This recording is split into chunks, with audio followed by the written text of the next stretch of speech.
Some advanced Apex concepts is what we're going to talk about in today's session. Okay, so these are things which are very important for you to understand in order to write the correct Apex code and in order to understand how Apex is actually executed in the backend. All right, we write program and we understand the methods and we write the methods and we execute them, but there are a few other important small things which are very important to be understood in order to understand how your program actually gets executed so that you can write better Apex. Okay, so first concept that we will talk about is an Apex transaction. Okay, so what is an Apex transaction? An Apex transaction represents a set of operations. So this is basically a collection of operations that are executed as a single unit. So this represents a set of operations that are executed as a single unit. So they are executed all together. Okay. All DML operations in a transaction either complete successfully. So in a transaction, all the DML operations either complete successfully, or if an error occurs in one operation, the entire transaction is rolled back. Okay, so basically what happens, transaction as we discussed, it's a set of operations. Okay, and there is a transaction boundary. So all the DML operations which are there inside the transaction boundary, either all of them execute successfully or all of them get rolled back. Okay, so it will not happen that if I have 4 DML statements there, 2 will get executed and 2 will get rolled back. So in a transaction, either all the DML statements will get executed or none of them. Okay, so all DML operations in a transaction either complete successfully, or if an error occurs in one operation, even in one of the operations, the entire transaction is rolled back and no data is committed to the database. Fine. Okay. The boundary of a transaction can be a trigger, a class method. So these can be the boundary of the Apex transaction. It can be a trigger. A trigger can be a boundary. So if you have written several DML operations inside a trigger, either all of them will get executed or none of them. A class method. So one method is a boundary of Apex transaction. An anonymous code block. Okay, anonymous code block is something which we will discuss in our possibly in our next session. So this is just a code that you write in the runtime and you execute. Okay, it's not a part of a method or anything. Okay, so that code block is also boundary for an Apex transaction. A Visualforce page. Okay, so if when I say Visualforce page, loading of the Visualforce page is again boundary for the Apex transaction, or rendering of a re-rendering of a Visualforce page is the boundary for Apex transaction. Okay, all operations that occur inside the transaction boundary represent a single unit of operation. So that actually occurs as a single unit of operations. So that's fine. Okay, that is what an Apex transaction is. Okay. Now, why are these transactions useful, or how are these transactions useful?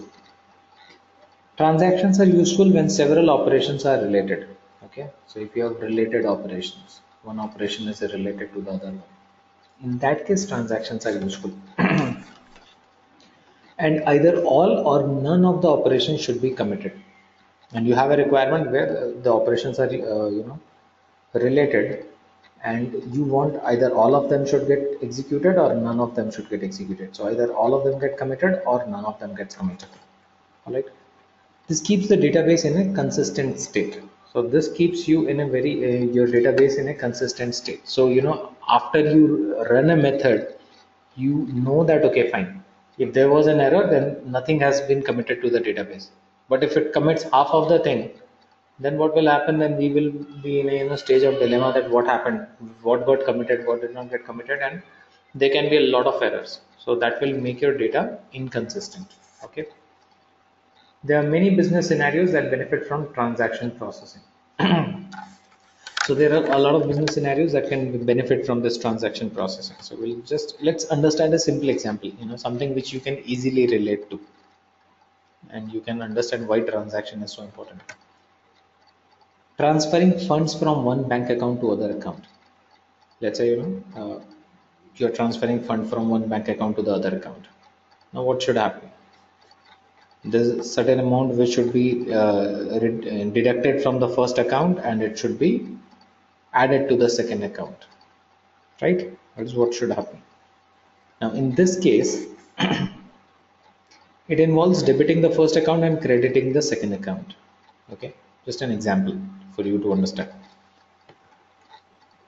In this case, what should happen? These two operations need to be committed together to the database. Either both of them should get committed together, or both of them should be rolled back. It should not happen that your first account got debited, second did not get credited because of some error, let's say, because there was some error, and the first got debited and it never got rolled back. Then what happens? Then your data becomes inconsistent, right?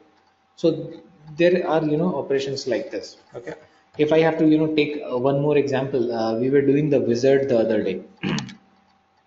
Remember, we were doing that wizard example. Now, in that wizard example, we used that method for saving the data, and it had three insert DML operations. First one inserting the account, second one inserting the contact, third one inserting the opportunity. Okay. Your business logic is that all three of them need to be inserted together. That is what we were trying to do, right?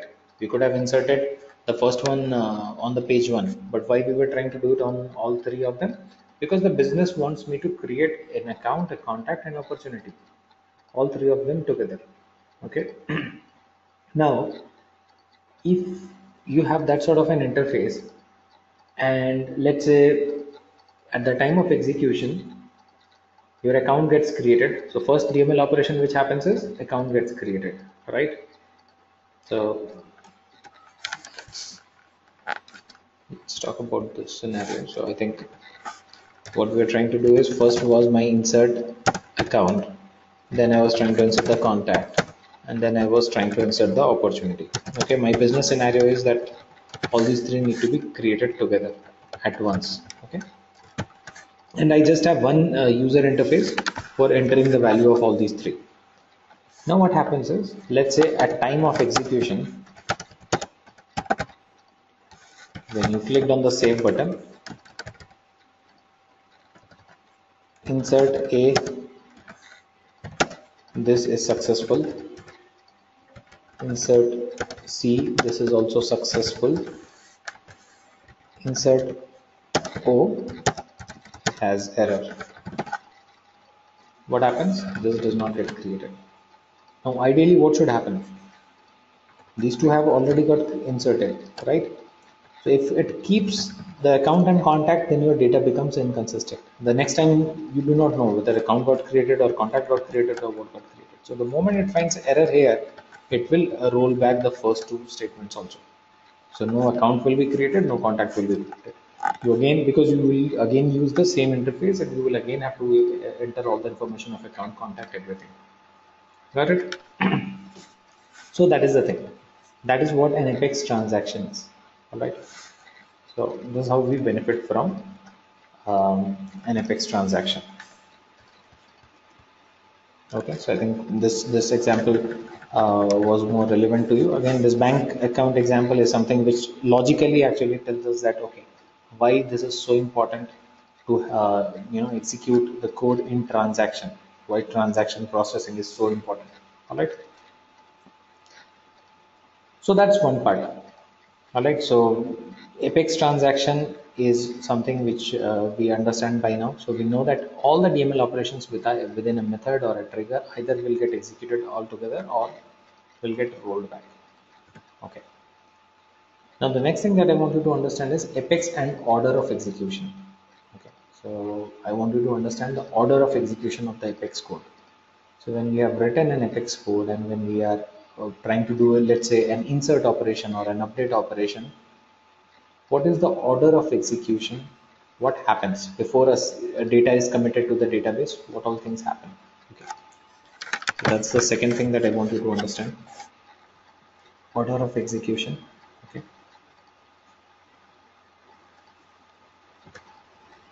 When you save a record, or when you try to commit some data to the database with an insert or update statement, Salesforce performs the following events in this order.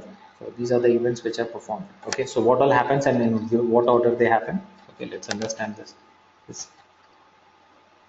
On the server, Salesforce loads the new record field values from the request and overwrites the old values. Okay, so it takes the new field values, whatever you have supplied, okay, and overwrites the old values. Okay, now, so that's, definitely it will take the values that we have supplied. Then the second thing it does is it checks whether whatever insert or update statement we are using, okay, if that is something, or the data commitment is happening from a standard UI edit page. Okay, if it is coming from a standard UI edit page or something, then what happens? Salesforce runs system validation to check the record for compliance with layout specific rules. So this is more to do with the page layout and stuff. If you remember, on page layout also we have an option of making fields required and all. So if there are any data validations to be checked in compliance with the layout specific rules, first of all it will go and check those. But this is something which is applicable for standard UI edit page. Okay, all right. It's not applicable if the data is getting inserted from the backend using a data loader or through an Apex code or something like that. Okay, it's something which happens if we are talking about a page. Okay, if it is using a UI. So layout specific rules will be applicable only if we are entering the data from the layout. So that's pretty simple. And it checks required values at the layout level and field definition level and all that stuff. Okay, so things like, is a value allowed or is it required, or what is permitted and not permitted, all at layout level. Okay, valid field formats are there, maximum field length is there, and all that stuff. Okay, so that's about when you use a layout. Okay, Salesforce doesn't perform system validation in this step when the request comes from other sources such as an Apex application or a SOAP API call. Okay, so this will not be checked if it comes from some other Apex code or some anywhere else, or maybe a data loader. Okay, so all these things will not be checked. So this part is only important when it's happening through the layout. Okay, now what happens next? So the layout specific rules are checked. What is the next thing that is checked? It executes all before triggers. So we know the triggers, right? So all the before triggers are executed then. Okay, then it runs system validations and runs any user defined validation rules. So after before triggers, any system validation will be executed. System validation is something like if the field value is not, the data format is not correct, that's a system validation. System validation means validations which are defined by the system itself.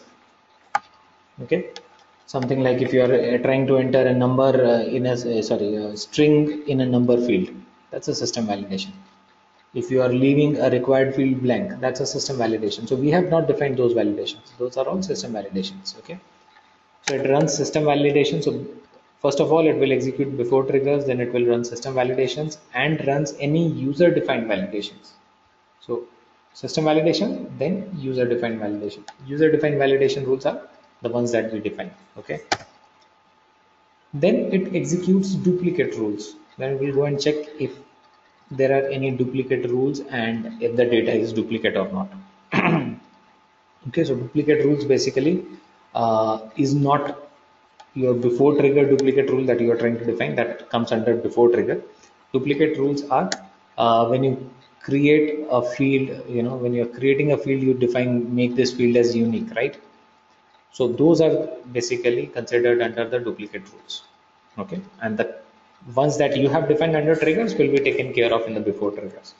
All right. Okay, so when it checks the duplicate rules, after executing the duplicate rules, finally it will save the record to the database, but doesn't commit yet. The record is saved in the database, but it is not committed into the database. Okay. Then it will execute all after triggers. We will go and check all the after triggers. Execute assignment rules, any assignment rules, assigning a record to someone specific and all that is executed. It executes workflow rules. Okay, if there are workflow field updates, if there are any field updates, updates the record again. Okay, so it again will update the record if there are field updates in the workflow field update. So workflow rules get executed. If the record was updated with the workflow field update, now because again the record is being updated, so in that case it fires before update triggers and after update triggers one more time. Okay, because again that thing is happening. So this before update trigger, not before insert, but before update trigger will be fired once again, and after update trigger will also be fired once again. All right, because update is happening, which is again logical. Then it executes any escalation rules. So if the rule, there are any escalation rules which need to be executed, those will get executed. If the record contains a roll-up summary field or is part of a cross-object workflow, performs calculations, and so if that object in which the data is getting inserted, Jit, that has I lost my connection, Jit. okay. So what was Last the last thing that 2 minutes you I heard? couldn't. The previous last 2 minutes I didn't hear anything. No, what was the last point that you heard? Yeah, till workflow rules I can. Okay. I was there. Okay. So then it executes workflow rules. Okay. Now in workflow, we have an option of putting field updates, right? So if there are any field updates, okay, it updates the record, and because update is happening, then your before update trigger and after update trigger will be executed once again. Got it? Which is pretty logical, right? So after that, it goes and executes the escalation rules. Okay. Then if the record contains any roll-up summary field, so if it has any roll-up summary field, those fields will get updated. Or if this record, parent of this record, which is getting inserted, let's say you're trying to insert opportunity and you have a roll-up summary on the parent field, parent object account. So if there's a roll-up summary on the parent record, then the parent record will get updated and the entire save operation procedure will happen for the parent record. Okay, and the parent record goes through the save procedure. Okay, so this entire save procedure will happen for the parent record. If the parent record is updated and a grandparent record is there, then the same thing will be repeated for the grandparent. So the same stuff. Finally, after all these things, the data is committed to the database. Okay, so this is where the data is committed to the database when everything is done. So these are all steps which actually take place before the data is committed to the database. All right. So when we are talking about a rollback scenario happens before this stage, before the data is committed to the database. Okay. So all these things will happen for all the records, and finally it will check. If it finds everything is okay, then only the data gets committed. Okay. Any rollback has to happen, will happen before this stage. Got it? So data gets committed to the database, the DML operations commits to the database, that happens, and after that executes post commit logic. So there are some logics which execute after commitment of the data, like sending an email. Okay, so sending an email is something which cannot happen before data commitment, because once you have sent the email, you cannot roll it back, right? So there are things which cannot be rolled back. So like an email. So in that case, those logics get executed after the data is committed to the database. Got it? Long process, but very important. Okay, let me try to make this long process a little shorter for you. Okay, so order of execution for you is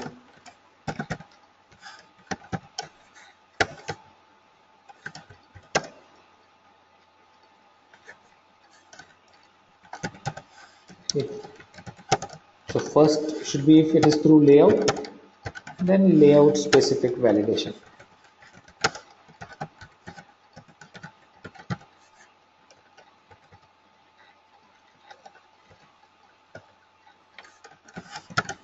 If not, no validation. So this step is not there then. Then before triggers, then system validation, then user defined validation. So our validation rules, or just call it validation rules, user defined.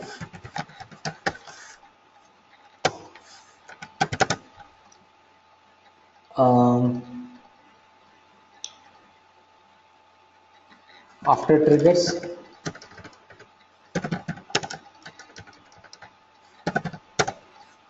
sorry, data is saved. Data saved but not committed. Then comes our after trigger. Then comes our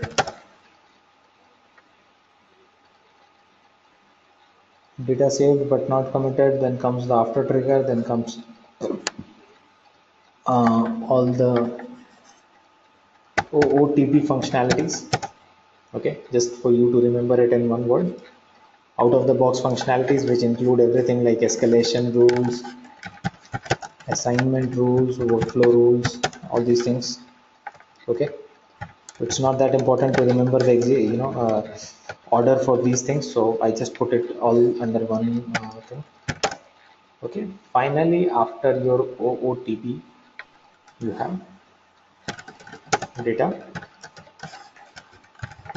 committed to database. So if I have to make that long story short, this is how it is going to be. Okay, so I think that needs to be done before triggers will happen, and the system validation, custom validation, data saved after triggers, OOTP rules, and then data gets committed to the database. So this is how it works, right? So these are broad categories. I just try to put it all of them under broad categories. Okay, and this long list is always there. Here, okay. Now what happens here is, if there is a DML statement which is getting executed, we have understood about transaction. Okay, so transaction is one thing. Now let's talk about a DML statement in general.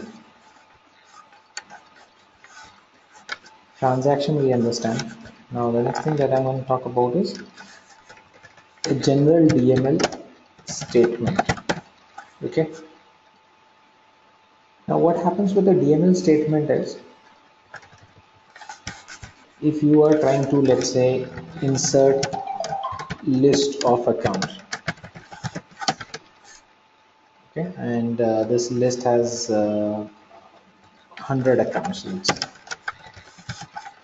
Okay, so this DML statement actually also works as a complete operation.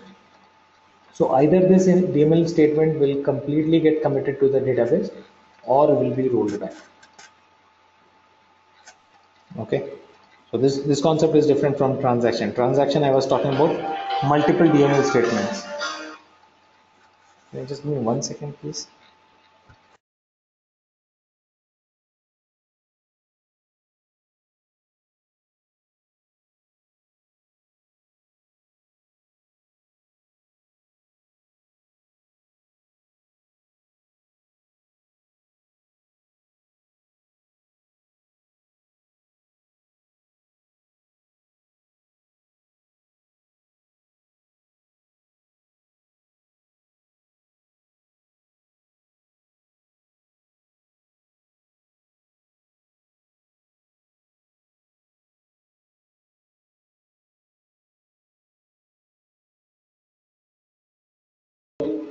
Yeah, sorry.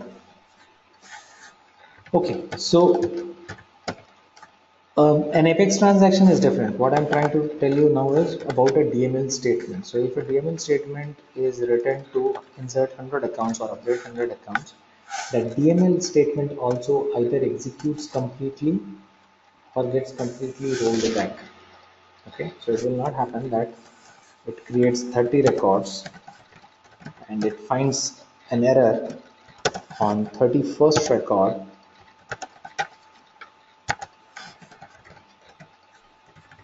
It will still get rolled back and it will not insert these 30 records as well. It will not perform a half DML statement. Correct? So that's the logic that works for a DML statement also. All these standard DML statements, insert, update, delete, all the DML statements work on this logic, and which is again fair enough, a good thing which happens. But it is similar to a transaction, right? No, see, the boundaries are different, right? So DML statement, when I'm talking about, I'm just talking about one single statement. All right. So I want you to understand that logic. And a transaction is, when I'm talking about a transaction is that can be multiple DML statements, one insert, one delete, and all that stuff, right? Got it? So a transaction also either Yeah, got it. completely gets committed or gets rolled back, and a DML statement also completely gets committed or gets rolled back. Okay, so that is what I want you to understand. Clear? Clear. Okay. Now, in case of a DML statement, you might want this thing to work the other way around. You might want, like, let's say, if some record has an error, you just might want to skip that one and then at least commit the other records. Correct? Sometimes it may happen that you just want that, okay, if one record has an error, there is no point rolling back the entire DML statement. Rather, let me skip the ones which have error and at least commit the ones which are okay. Okay, so for that we have another option here, which is, for that we have a class called DML database class. Okay, for that we have something called a database class. So database class is a class which is there, and it's defined by Salesforce, and we can use the methods of that class, database class. Okay, so let's understand about this. Apex offers two ways to perform DML operations using DML statements or database class methods. Okay, so whatever DML operation you want to perform, you have two ways of doing that. You use the DML statement, the normal ones, insert, update, and all that stuff, or use the database class methods. So database class methods are also used for doing the DML operations. Okay, why would we do that? Why would we use database class and where will we use DML statement? Let's understand that. So I told you about DML statement. The restriction with the DML statement is either it will completely get committed or it will get rolled back. So that's the problem with the DML statement. The difference between the two options is that by using the database class method, you can specify whether or not to allow for partial record processing. Okay, so the problem with the DML statement is it does not allow partial records processing.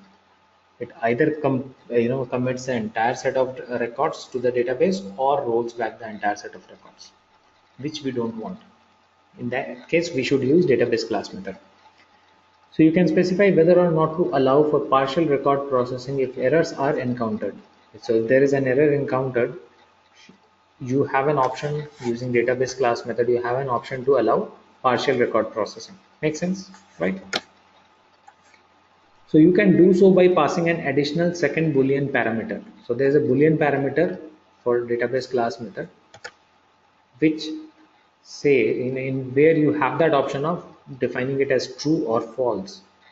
Okay, so when I say database class method, that is defined as like this: database dot insert. So the database is the class, and method there are default methods there, like there is an insert. So insert method basically requires you to give two parameters.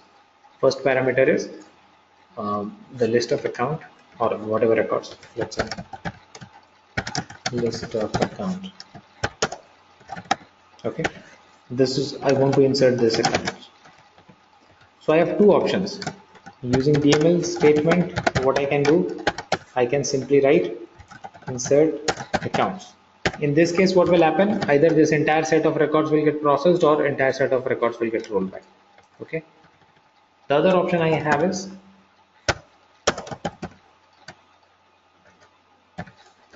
okay. So this requires two attributes: list of a subject and the boolean true or false. Okay. So what does this true and false means? What do we define there? If you specify the boolean's value as false for this parameter, okay, and if a record fails, the remainder of DML operation can still succeed. So if you make it false, then even if one record has an error, encounters an error, the rest of the processing can still succeed. There will not be a problem. Okay. But if you set it to true, then what will happen? Then it will act as a normal DML statement. Then it will just roll back the records. By default, this optional parameter is true, which means that if at least one S object can't be processed, all remaining S object won't, and an exception will be thrown for the record that causes a failure. Okay, so even if one cannot be processed, the others will also not be processed. Okay, so this should be false. Okay, but if you just write it like this, database dot insert, sorry.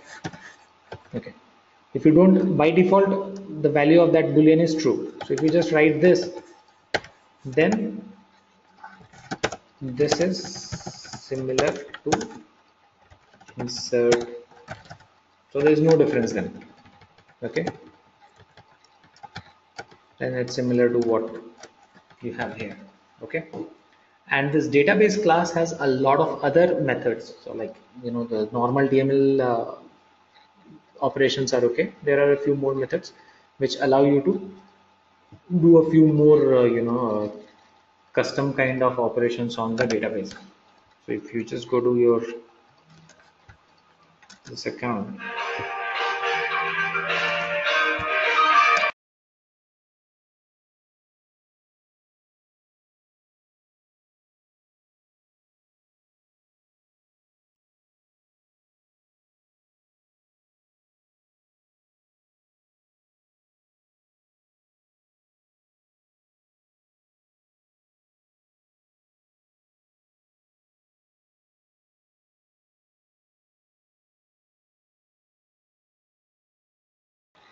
okay, so you can just say database class Salesforce and it will give you a list of, so this is a database class in Salesforce and it will give you a list of all the methods that are there inside it.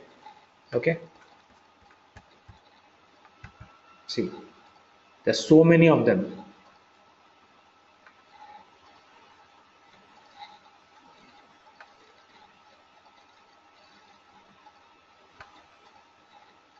Okay,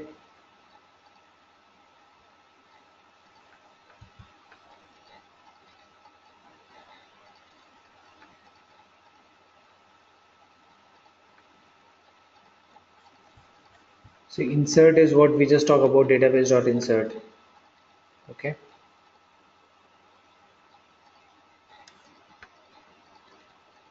so this is for single S object and this is for list of S objects. So see the parameters which are being passed, right? You have a merge option and all these things. So we don't have these many options available with our normal DML. We just have insert, update, delete, undelete, right? But here we have so many of them, right? So these are all custom defined things. So eventually you learn how to use all of them, but it's a good thing, right?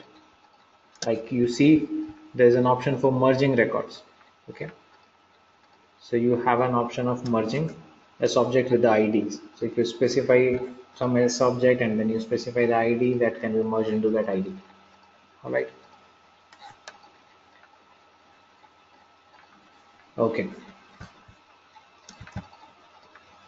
So that's about the DML versus database class methods. Clear on this? Please let me know if you have any question here. Clear, Jit. Clear now? Okay, great. So these are all, very small concepts, but these are very important, and especially from the point of view of the interview, right? So these can be, very small tricky questions that can be asked during interview. That hey, what if I don't want the entire set of records to be rolled back while performing a DML operation? So there's something very simple. I mean, there's nothing that actually uh, that's actually very huge and all, right? These are very simple concepts, and if you understand this, you write better code wherever you need the entire statement to be, executed at once. You use that one. Use your normal DML operation, and whenever you want partial processing to happen, then use a database class. Okay. Okay. So since we have talked about these things, now the next thing that we are going to talk about is governor limits. Okay, execution governor limits. So I hope you have some idea or some understanding of what a governor limit is. So let's still talk about it. A governor limit is a very simple concept. What exactly a governor limit talks about is limitations on your Apex code. Okay, for everything within Salesforce, because it's a multi-tenant environment, right? And there are a lot of people using the same server, so it's not your personal server that you keep on doing whatever you want. So Salesforce wants to make sure that people who are using it, they also are, confined to certain limitations, and that limitation is, you know, um, applicable on everything that we have in Salesforce, starting from simple things as how many objects you can create, how much data you can store. There's a limitation to everything, right? How many emails you can send. So whatever we do for everything there is a limitation. Okay. And for all the standard functionalities, all the functionalities which have been provided by Salesforce, or all the declarative things, they control the limitation because they have written the code. For all those declarative methods also, the code has been written by Salesforce. So they control the limitations for everything. Right? However, Apex has one thing where we are writing the code, which means we are controlling the program. So Salesforce, to make sure that someone is not writing the wrong program and unnecessarily using too much of space or jamming the entire server, because when you are writing the program, you can write anything that can have an error, that can be an endless loop that does not stop at all, and that sort of thing, right? So you can do anything. So for that reason, they just want to make sure that there are some execution governor limits which are defined. Okay. Anytime you try to, your code exceeds those limits, it throws you an uh, error. Okay. So instead of, the code getting executed for indefinite time, it throws you an error, and there are certain limitations that we have to work with while we are. So we have to make sure that the Apex that we are writing um, follows all those limitations, and it works well, keeping in mind the limitations. Okay. So let's understand what this governor limit is. Because Apex runs in a multi-tenant environment, which we know, the Apex runtime engine strictly enforces a number of limits to ensure that runaway Apex doesn't monopolize shared resources. So they just want to make sure that any runaway Apex does not monopolize the shared resources. Okay, so that's the reason why there are some governor limits which are imposed by Salesforce.com. If some Apex code ever exceeds a limit, the associated governor issues a runtime exception. Okay, so if your Apex code exceeds a limit, then your associated governor issues a runtime exception. Okay, so very simple concept. Now let's understand a few common governor limits, the ones which you will use very frequently. There are a lot of them, but you don't need to know each and every one of them. I want you to understand the concept nicely. So some common governor limits which we use very frequently and which we will need to deal with very frequently. Total number of SOQL queries issued in a transaction. Okay, now we know what is a transaction, right? So total number of SOQL queries issued per transaction is 100. So within one transaction, now we understand what's a transaction and we know what's a transaction boundary. So in a certain transaction boundary, which can be an Apex class method, which can be a trigger, total number of SOQL queries that can be issued is 100. You cannot have more than 100 SQL queries inside one transaction. Okay, the moment, so usually we don't write 100 SQL queries one by one in any method, but if you have written an SOQL query inside a loop, okay, let's say I've written a SQL query inside a loop and that loop runs more than 100 times, then the number of SOQL query also becomes 100. So okay, so it will just get executed 100 times, and the 101st time it will throw you an error that okay, there's this exception error. Correct. So you need to make sure that while you're writing the code, you need to make sure that you are not executing your SOQL query more than 100 times in a code. Okay, in a transaction. Total number of records retrieved by a SOQL query is 50,000. So one SOQL query, maximum number of records which can be retrieved by that SOQL query, one SOQL query is 50,000, not more than that. Okay, it cannot retrieve more than 50,000 records in one SQL query. Total number of records retrieved by database.getQueryLocator. So database.getQueryLocator again is, we just talked about this database class, right? So getQueryLocator is a method which can run the dynamic queries. Okay. So in getQueryLocator, you have one parameter which can be a string, okay, where you actually define the query. Okay, so in that way, what you can do is you can run dynamic query. So if you are fetching, if you are retrieving data from this database.getQueryLocator, then it can only return 10,000 records, not even 50,000. A normal SQL query will return 50,000.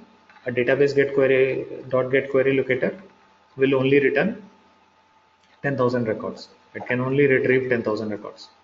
It cannot work with more than 10,000 records. Okay. Total number of SOSL queries issued in a transaction is 20. SOQL query is 100. SOSL queries which can be issued in a transaction is only 20. Because of the obvious reason, we know SOSL queries actually get executed on the entire database, multiple tables and stuff like that, right? So it limitation for that is lesser. So you can just execute 20 SOSL queries. Total number of records retrieved by a single SOSL query is only 2000. So one SOSL query can retrieve only 2000 records, not more than that. Okay. Total number of DML statements issued is not 50, it's actually 150, sorry. Okay. So total number of DML statements which can be issued inside a transaction is 150 maximum. Correct? So not more than 150 DML statements can execute within one transaction. Okay, again, the same logic. No one is actually gonna, ideally you are not gonna write 150 DML statements one by one. Okay, but this may happen if you have put your DML statement inside a loop. Then the chances are there that you hit the DML statement limit very quickly, right? Got it? So these are some common governor limits. There is one more. Total number of records processed as a result of a DML statement is 10,000. Okay, so one DML statement can process maximum up to 10,000 records. Okay, so the maximum number of DML statements in one transaction 150. Maximum number of records processed as a result of one DML statement 10,000. Okay, so like if you are doing an insert on a list, insert of a list of records, that list should not have more than 10,000 records. If you're doing an update operation of a list of list of a object, that should not have more than 10,000 records. If it has more than 10,000, it will throw an error. If you're writing a SQL query, it should not return more than 50,000 results. If that's the case, it will throw an error. If you're writing an SOSL query, there should not be more than 20 SOSL queries getting executed in one transaction. Otherwise, it will throw error. Correct? So these are certain governor limits, which we will Jit, deal very if briefly with. single circle, Jit, Mm-hmm. if single circle query returns more than 2000 record means, then how can we display that? Is there we SOQL can query split or the SOSL query? So, SOSL? huh. Okay. So in that case, what you have to do is you just have to deal with the code in such a way that you do not hit the governor limits. All right. So if it returns more than 2000 records, then it will throw you an error. Okay. So in that case, what do? We will have we'll talk about some best practices so that we can avoid these things. Okay. But whatever you do, you just have to make sure that you are avoiding this. There is no way you can return more than 2000 records using an SOSL query. Okay, we have to just work around, or make sure that we write the code in a different way so that I'm not returning more than 2000. Correct?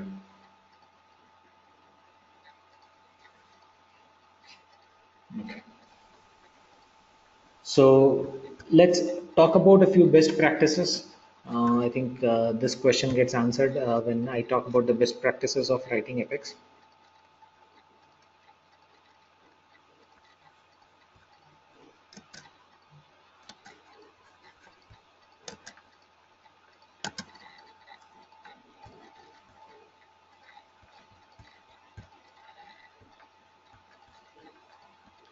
So since we have talked about the governor limits, the next thing that we have to talk about is understanding some of the best practices which can help you avoid these governor limits.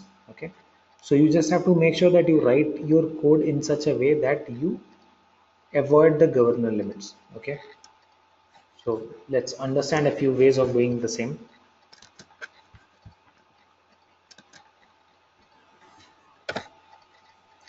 First best practice is bulkify your code, which is a very common thing which we should do. So we should bulkify our Apex code. So for an example, this is a poorly written code.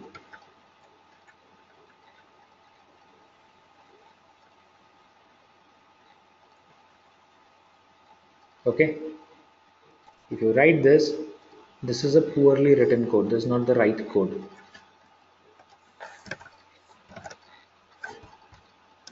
So it's more or less like, let's say I'm writing a trigger and I write it like this: trigger T1 on account and whatever event, let's say before insert. Okay, and you write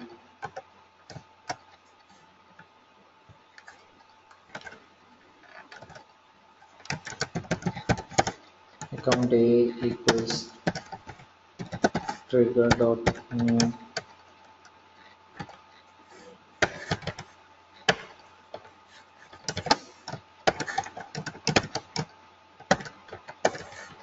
Okay,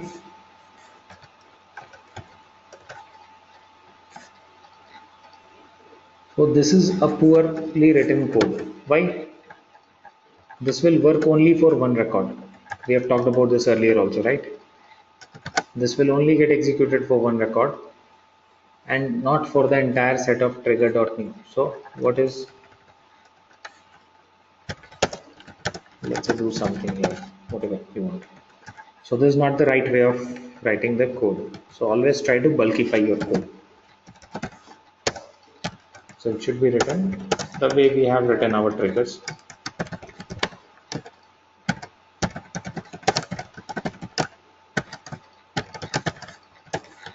Inside the for loop statement,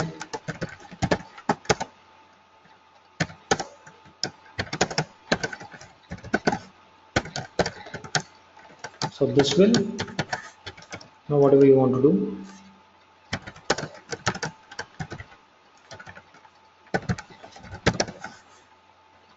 okay. So this will write my code for the entire set of records, for the entire trigger.new, right? So this is a code which is written for the bulk records. So always write a trigger for bulk records. Never write a trigger for single record. Okay, that's the wrong approach.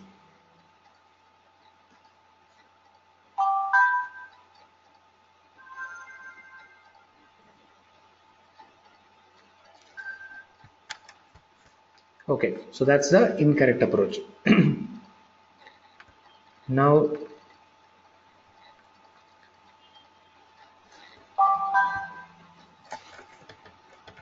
so this is wrong trigger. Correct way of writing trigger, use this one, this approach, so whatever. So this is the correct way of writing trigger. That's first thing. Second is always bulkify your DML statement. Okay, what is bulkifying my DML statement? Let's say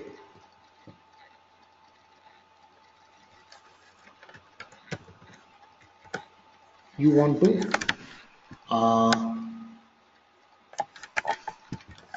check some value on some place and then you just want to update some records. Okay, let's say you have a list of account.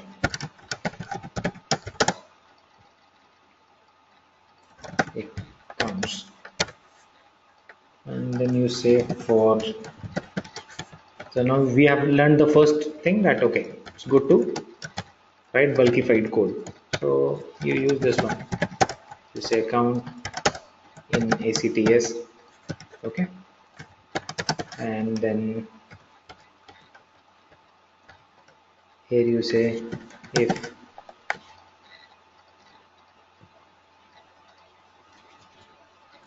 a dot industry equals technology,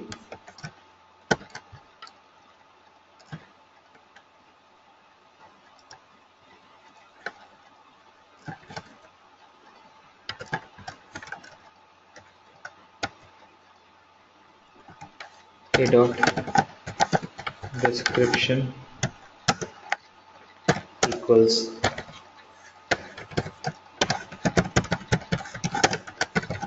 let's say this one, okay, and then you want to update that record, update A,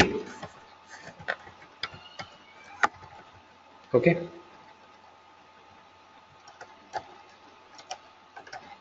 Now what is happening here is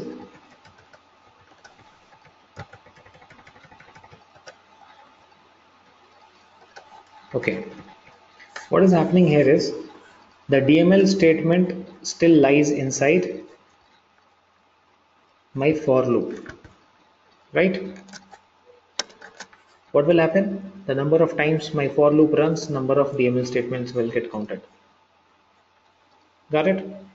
So the chances are there that you will easily hit the kernel limit. How many DML statements allowed? 150. So in case your ACTS has size of ACTS is less than 150, then this code will work fine. The moment it finds that there are more than 150 records, any case, if you're dealing with a list which is more than 150 records, it will throw you an error because it finds that it will require more than 150 DML statements and it will throw you an error. Okay, so this is wrong code,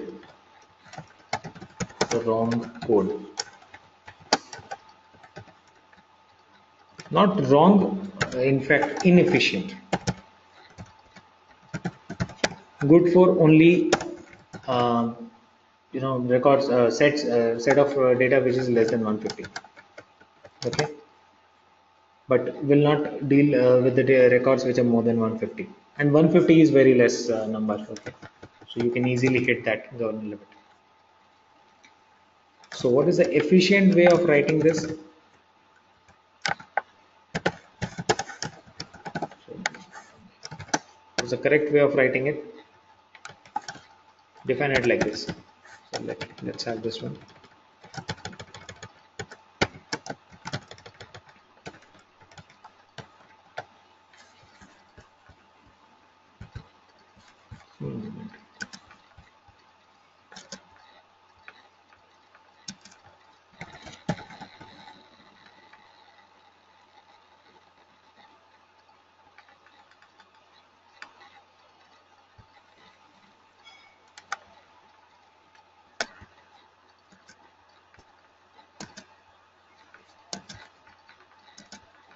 Okay. So what is the efficient way of writing the same code? Bulkify the DML statement. Okay. So instead of doing DML statement for one single record, do it for a list. Define one more list here. Count updated list. Okay. And rest everything should be the same way. For account A, this is this, this is this. Okay. Instead of performing an update operation here,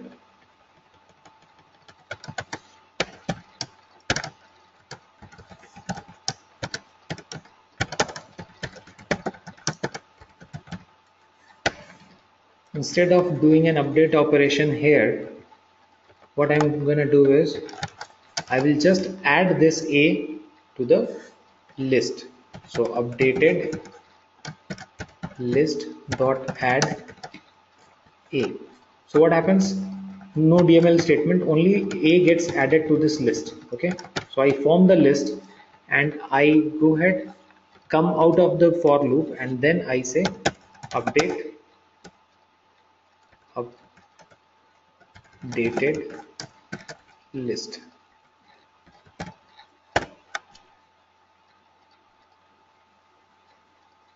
Right?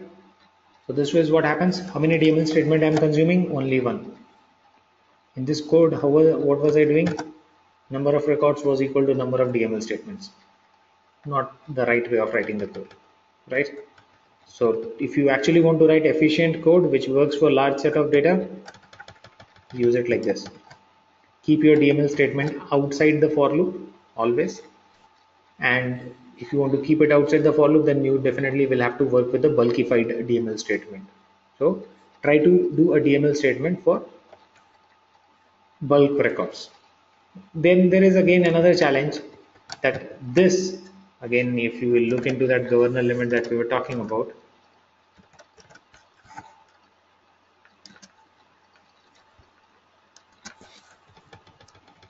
total number of records processed as a result of one single DML statement is 10,000. So that is again one, small challenge that I have. So total number of records that can be part of this is 10,000, but 10,000 is still a very bigger number as compared to 150, right? So this will work absolutely fine for 10,000 records. We will not have a problem, right? So that is the thing. So now you can deal with 1,000, 2,000, 5,000 records till 10,000 with this. All right. Okay. So that's the second best practice. Please let me know if there is any question. Clear? First two things: bulkify your code always, and second is bulkify your Yes. DML statement. Okay. So that's the second one. So the poorly written code is this, and correct way of writing is this. Okay. So we have done that. Okay. Third best practice is avoid SQL queries inside your for loops. Okay. So it's not a good habit to write SQL queries inside the for loop. Okay. Why? Because there's again a limitation for SQL queries. Huh? Like DML statement, there is a limitation. There is a limitation for SQL queries also. Number of SQL queries issued in 100 issues in one transaction is 100. If you write an SQL query inside a for loop, then what will happen? Again, it will hit the governor limit very quickly. So let's take an example.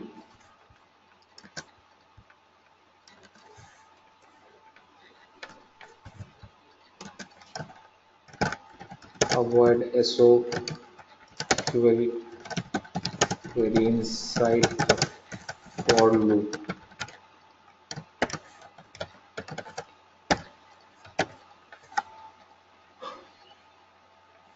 Okay, so we take an example, a simple example.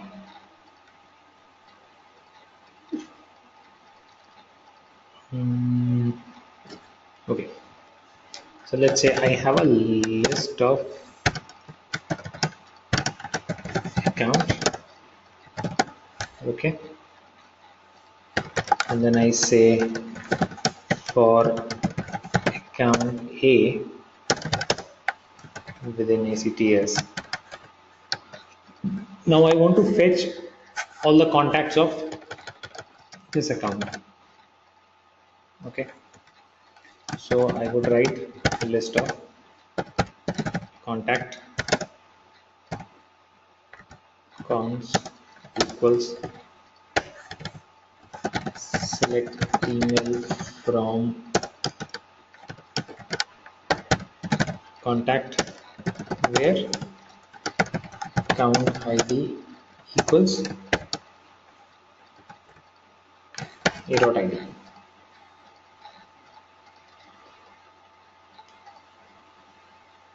Right, so I fetch all the email IDs for this particular account, and then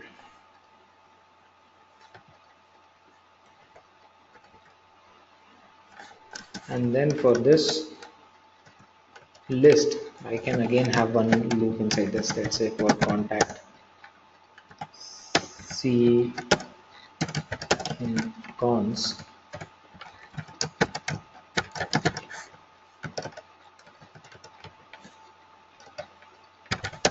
do something. Okay, come out of this for loop. So now this is inefficient coding. Why it is inefficient coding? Because I put this for loop inside this.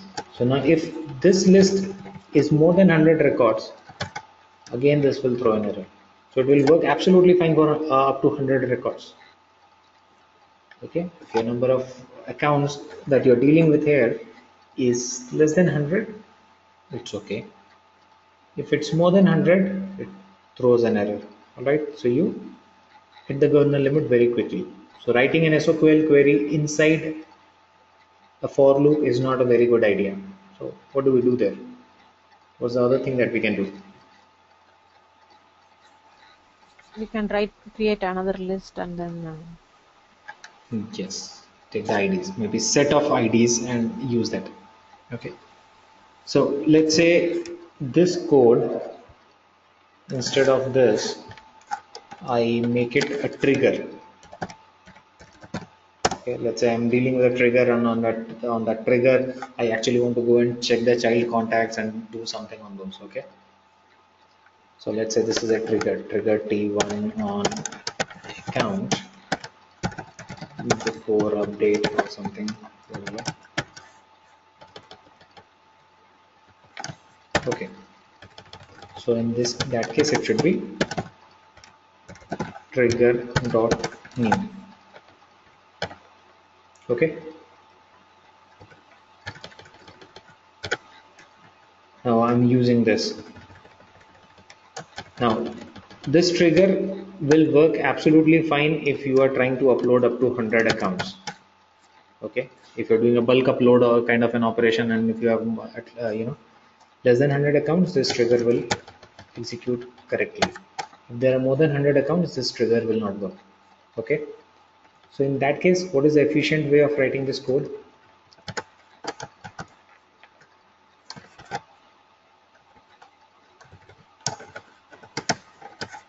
So I'll show you use of one of the context variables that we talked about earlier. So it can be the same thing here. Okay, let me type it. So instead of that, you do this: trigger account before update Okay. So here what you do, before you get into the for loop, you write the SOQL query. So try writing your SOQL query before you get into the loop. All right. How do you do that? Very simple. Say list of count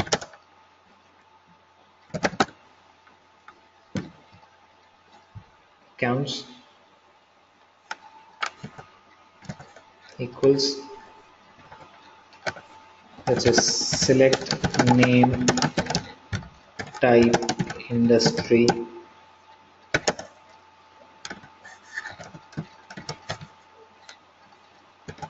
select email from contact. Okay, so writing a subquery inside that.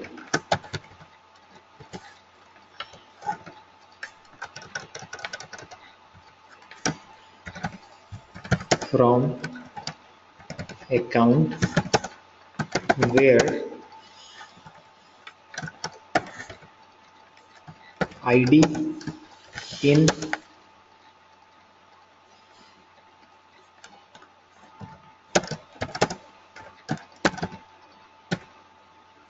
trigger dot new map. So you could have written a set of IDs from your side also, right? Instead of doing this, I could have used a set of ID from myself. But if it is a trigger, then there is a context variable called trigger dot new map. You remember we talked about that, right? So get the key set from there. Okay, that's it.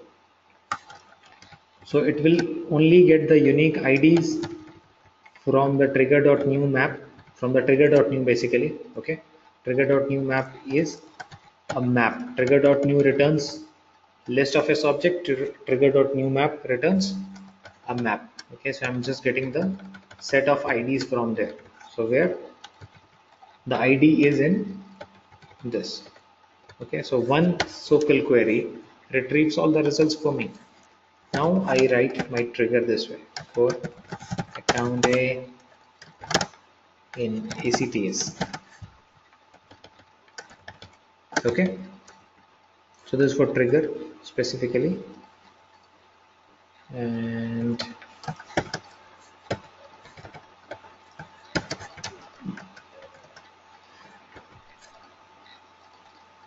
I can just go ahead and say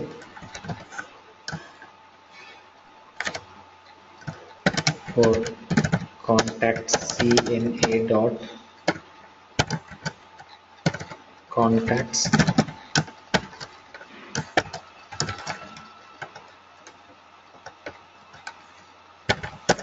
do something. What do we want to do? Fine.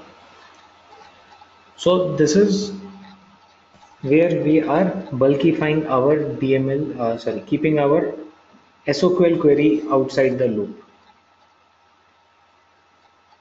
Okay, clear on this? If it's not a trigger, then don't use this trigger.new map. Then in that case, you just have to use a set of ID. All that we have to do is we just have to use a set of ID. All right. So that is what can be done.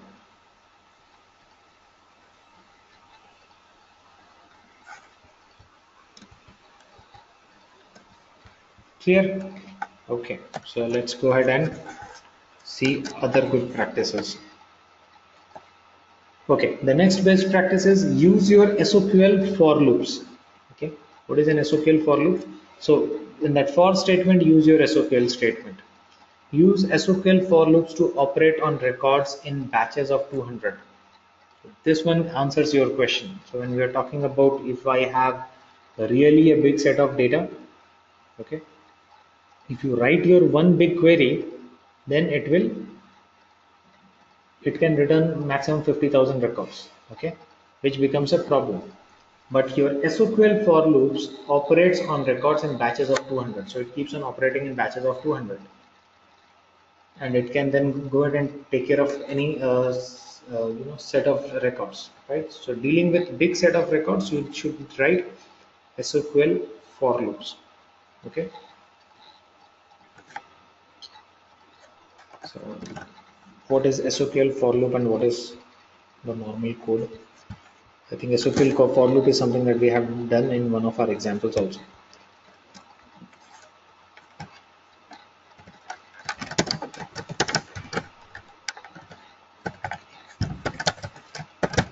Inefficient SOQL query.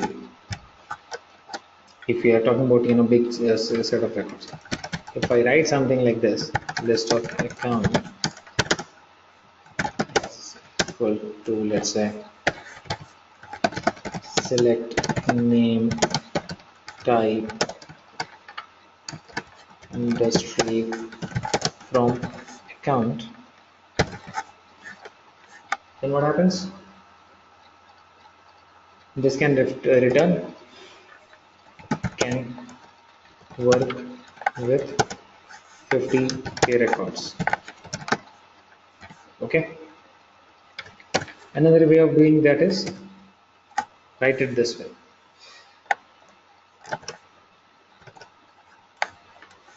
For account A,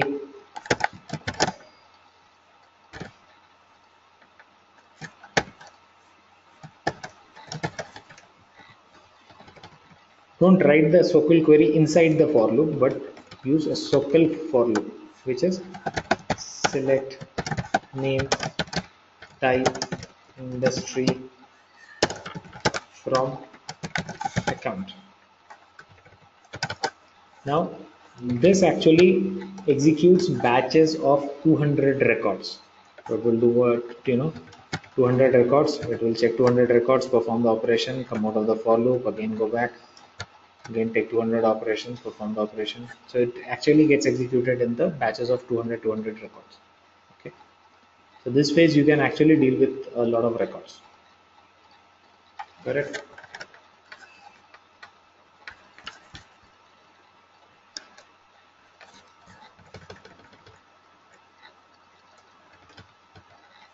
Okay, so your list variable now holds 200 items instead of all items in the query results and gets recreated for every batch. Okay, so that's the thing. So it actually performs it in batches.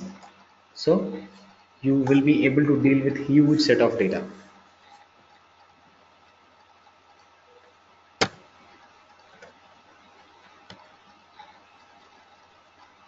And every batch is performed as one transaction.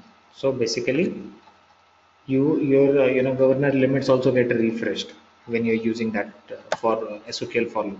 Okay. One more best practice, which is something very common, which we understand very easily, is avoid hard coding IDs. Okay, so never ever hard code IDs in the code. Hard coding IDs means don't use something like let's say a list of contact C equals select email from contact where account ID equals some code. Don't ever do this. Why? Because the IDs they will change from your sandbox to production. So the moment you deploy it from sandbox to production, that will change. Okay, so always prefer not hard coding IDs. Correct. For any record, for anything, any user, whatever. Okay, so IDs should not be hard coded because IDs do change significantly. It's always a good idea to retrieve the ID within the code, define a variable for that, let it use let it get the ID and then use it. Okay, so that is there. Clear on this, the best practices part? Let me know if there is any question. Yes, okay, now the other thing that we are going to talk about is testing the Apex code.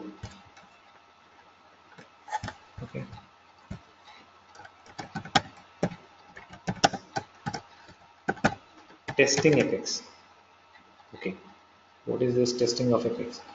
Testing Apex is a simple concept, because we have seen that there are governor limits, and because we have seen that people can actually write, because we understand that people can write incorrect code and all that stuff.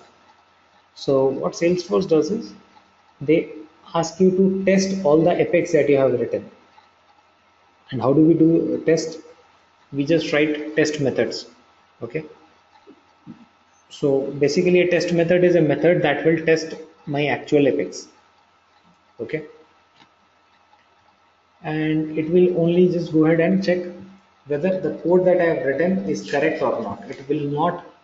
Uh, it will not commit any data to the database. It will not update, or it will not retrieve any data from the database. Okay, so a test method is only meant for checking whether whatever operations I expect my uh, Apex to do are those doable or not.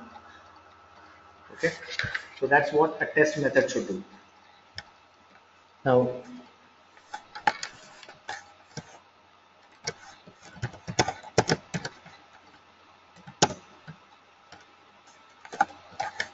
writing Apex test, you just have to keep in mind a few things. Create a new class, though this is not required, but I always recommend creating a new class for your test so that it is all kept in a separate place. Okay, create a new class. It's like creating any other class. I'll show you an example also. Okay, your class should start with at is test annotation. So annotate your class with this before you start writing the code. Okay, why do we need to write this? We need to write this because any class which begins with this is not counted under the limit of number of total Apex, the permitted number of characters which are allowed in our Apex. Okay, so if you look into this,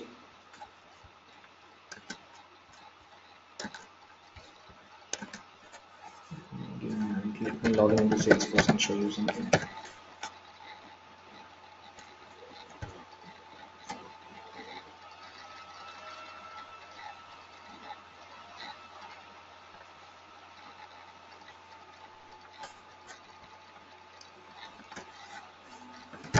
Do we need to write a test class for all the classes?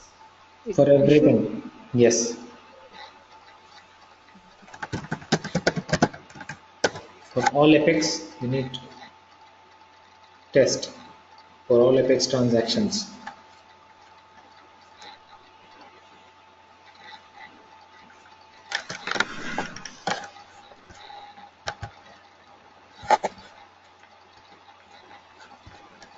Not test classes, test methods. Okay, so there's nothing called a test class, there is something called a test method. But I am creating a specific class for writing test method. Why I'm doing that? Because if you see it here, the moment you try to create an Apex class, not sure if you have noticed this. See, you are allowed a limit of 3 million characters for your Apex. Okay, so already used 0.3% of that. Right. So anything which is annotated using at is test is not counted under this limit. Okay, so that is excluded, and all your comments are excluded. Okay, so comments and this as is test annotation classes are excluded. So if you use this, then what will happen? You are keeping enough characters available for you to write the code. Okay, so that is the reason why always create a new class and write it in a class which is annotated with this one. Okay, that's one thing. Okay, then your test method has to be a void method. Static void test method, which means your test method does not return anything.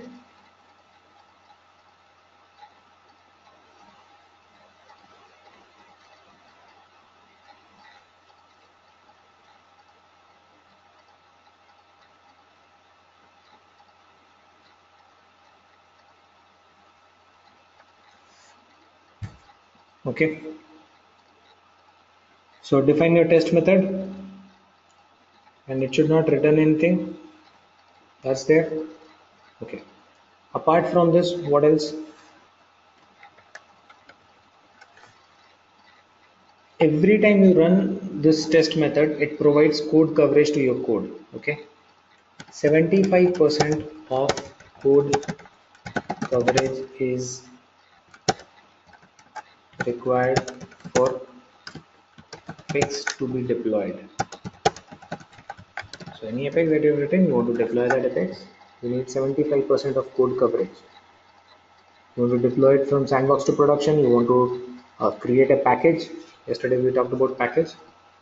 Any Apex code that you want to be put into package, that also needs to have 75% code coverage. Okay, so what is the 75% code coverage? How does it understand, or how do we understand if it is 75% or not? So basically it's a simple logic. If you have 10 lines of Apex,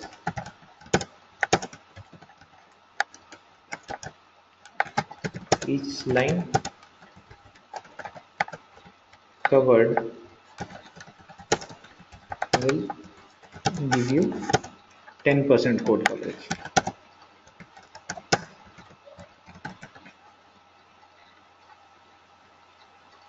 Okay, so each line will give you 10% of code coverage. So that's it. Now, having talked If it about has some error, still we can deploy. error as in, Like you said, 75% of code coverage is required, no, but see, the 25. no, see, 75% of code coverage does not mean error. If you have an error in an Apex code, first place you will not be able to save that code itself, right? Till that time you have an error. Okay. Code coverage means you have got it tested. So 75% of the code should be tested and should return that okay, fine, working absolutely okay. All right. So that's it. So there is that's not error. That is that you have that liberty of testing 75% of code and leaving 25%. But we always recommend try and get the entire code tested. Okay. So basically, what is this test thing? Test is Apex to test actual Apex. So this is basically more Apex.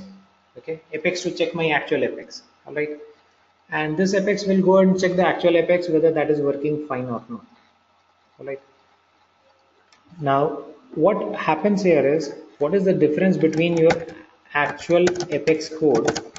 So now you're seeing that okay, test is Apex for testing the Apex. So what is the difference between actual Apex code and test Apex code? The difference is, if I have to put it in very simple words, in actual Apex code, your actual Apex code has access to database. Okay, data can be retrieved, it can be committed. Okay, so your actual Apex code has access to the database, data can be retrieved, it can be committed to the database. In your test Apex code, it does not have access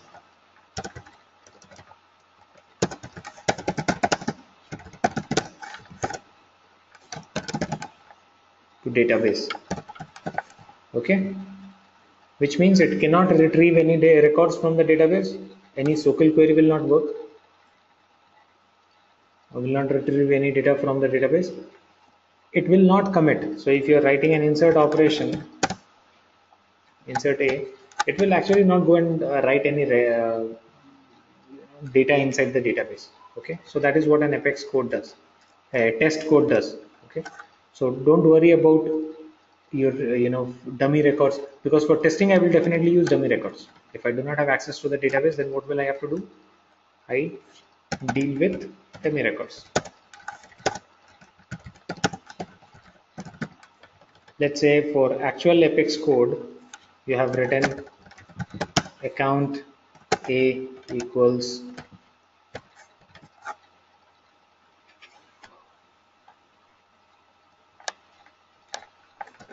select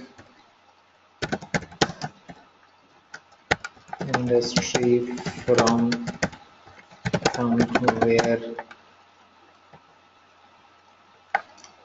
name equals IBM, and then I say a dot industry equals technology. That's it. This is my code.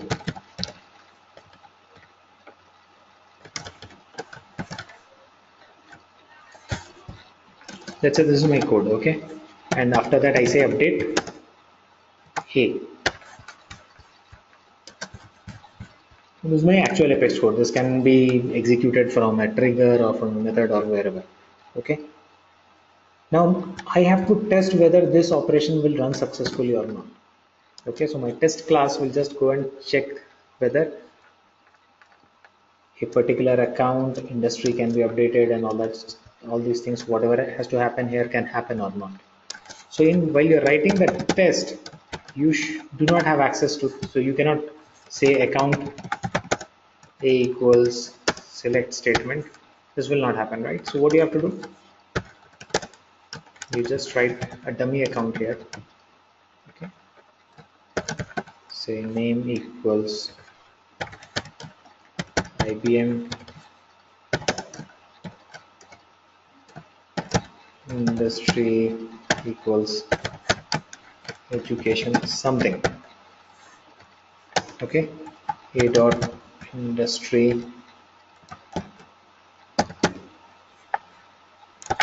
equals technology update hey. Got it? So because my test does not have access to the actual database, you always have to supply the dummy records there. Okay, whatever DML statement you perform after that, oh sorry, before you do this you should say insert hey. So this is not going to insert any record in the database, don't worry about that, and this is not going to update any record in the database, so nothing will happen in the database, only it will test. This will only be used for testing. Okay, so that's it. So it will do this and it will check that, oh fine, this is working. So this test method will give the code coverage to this one. That's it. Got it? So just that, instead of running the actual method, we write a test method which can be executed as many times as possible without committing or without creating or without hampering any data in the database, and it can give the code coverage to my actual method. That's it. Got it? So just think of it as a sample dummy method. Okay. Okay. So let's do a Can we small. use SQL in test method? See, your SQL query will not, let you fetch any data from the database. Your test method does not have access to the database. Yes, yes. Correct? Okay.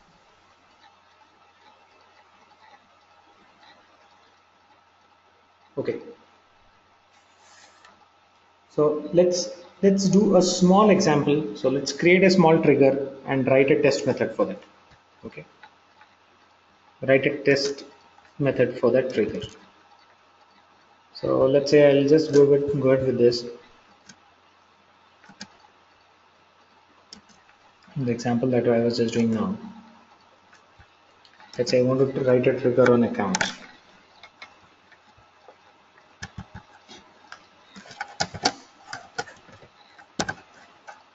T1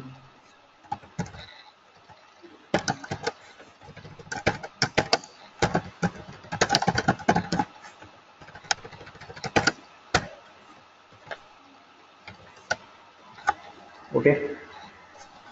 Okay.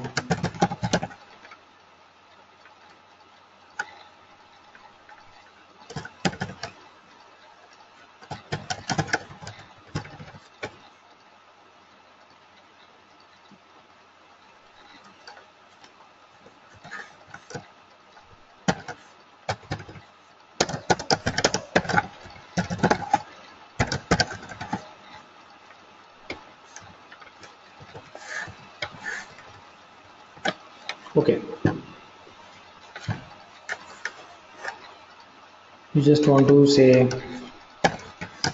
if a dot industry equals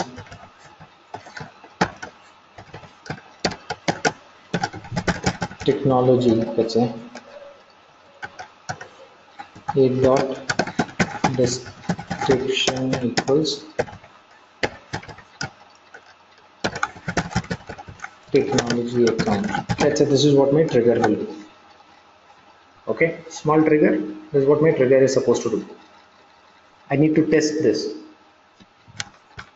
All that I have to do is create a new Apex class.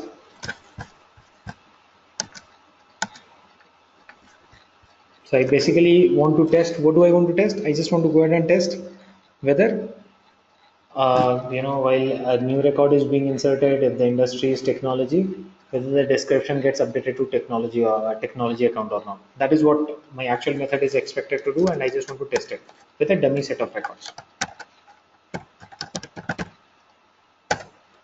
So just go ahead and write public class, test class, whatever. I mean, there's nothing that you have to write. Call it test class. You can call it whatever you want.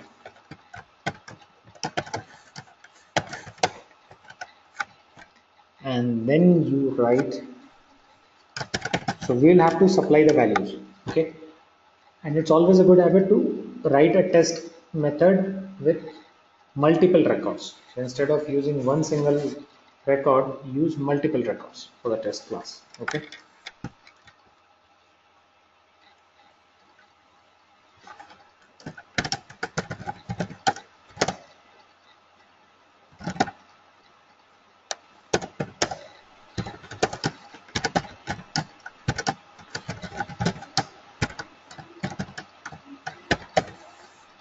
Okay, and I say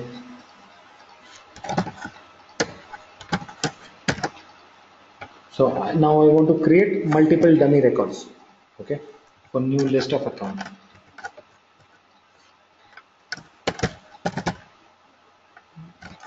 Integer I equals 1.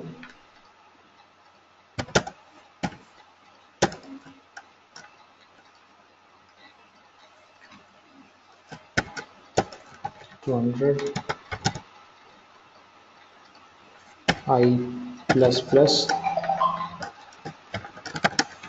Okay, so this for loop will run 200 times for integer 1 to 200. Okay, and then I say account A equals new account name equals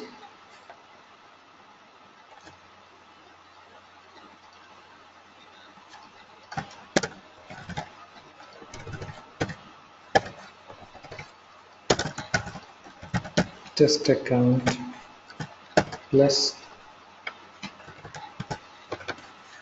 I.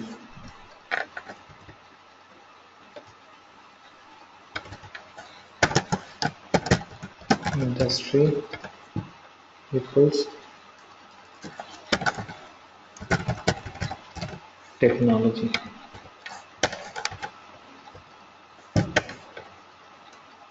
Okay,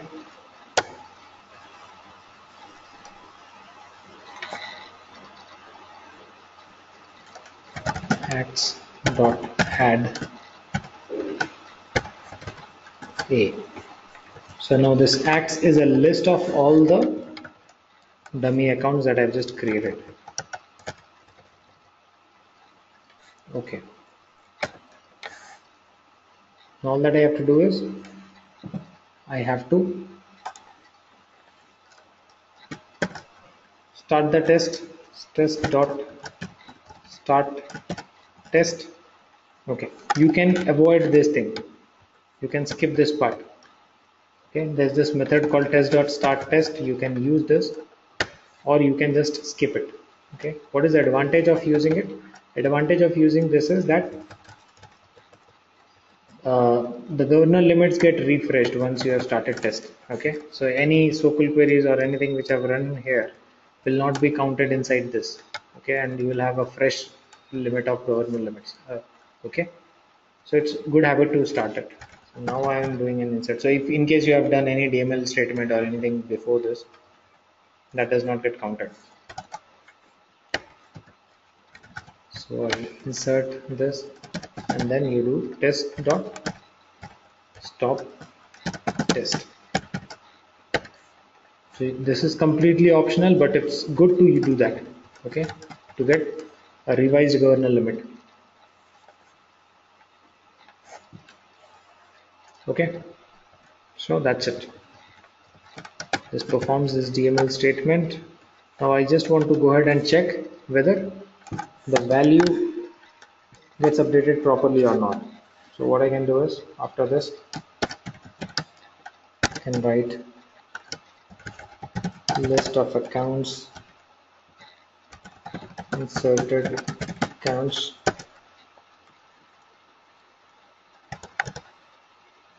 Okay, now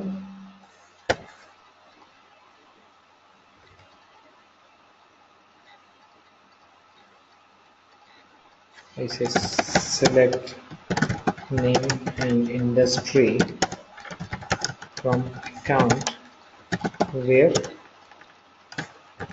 ID in accounts. So my SOQL query works with this variable, and this actually was defined by me, right? So these are all the records which we have created. So we don't have access to the data which is there in the database. We are just still dealing with the data that we just created. Okay. Now you can write for account A within inserted accounts. I can just do a system.assert and check whether the value of the description got updated correctly or not. So I say system.assert equals, so the system.assert equals is a method which is used for checking some value of a field, right? So which field I want to check? A dot description. Description should have got updated to technology account. So it should be technology account. Okay, so this field should be equal to this value.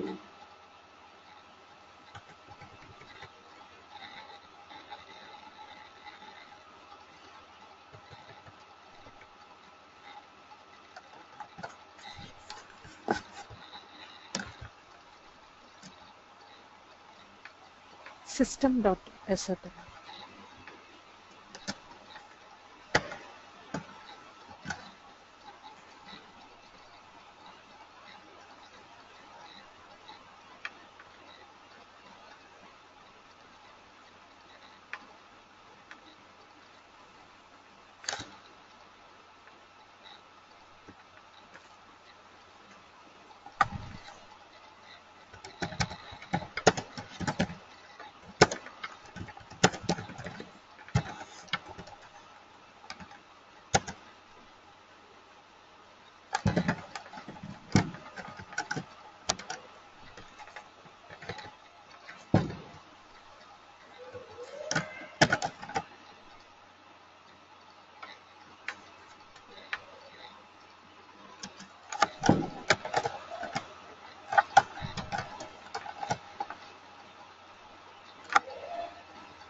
Assert.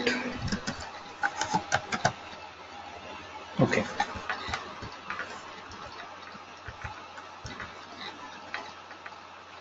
Right. So this is the code which we have written for testing that. All right, so this is a test method ready. Now how do you run this test method? The moment you run this test method, whatever operations this test method tests, those will get code coverage automatically. Okay, to execute the test method, it's pretty simple. If you go to Apex classes, you have an option of run all test. So this will run all the test methods. You can do that, or the other way is from the developer console. So you can just go to the developer console, and on the developer console you have an option of test. Just click on test and say new run. This is my class, which test class you want to run now. So you have an option of selecting one of those test classes that you want to run. Okay, so just select this one and say run. The moment it runs, it will provide the code coverage to the trigger. See, overall code coverage for account trigger T1, which we just created, is 100%. Earlier it was 0%. Got it? Now my trigger is ready. Got it? If you are not getting 100%, you just double click on this and it will show you this way. So the lines, like it had just 3 lines of code. Okay, so all 3 lines are covered. If you're not getting 100%, then what will happen? It will show you those lines which are not covered in red. So you can try to write a test for that. Okay, please let me know if there is any question or doubt on this simple way. So only simple logic that you have to understand is you have to test the same operation which is happening in the actual Apex without using the actual database records. With your dummy sample of records, you have to test the entire thing, whatever you have written. That's it. If you just remember this much, then you should be able to do anything. Got it?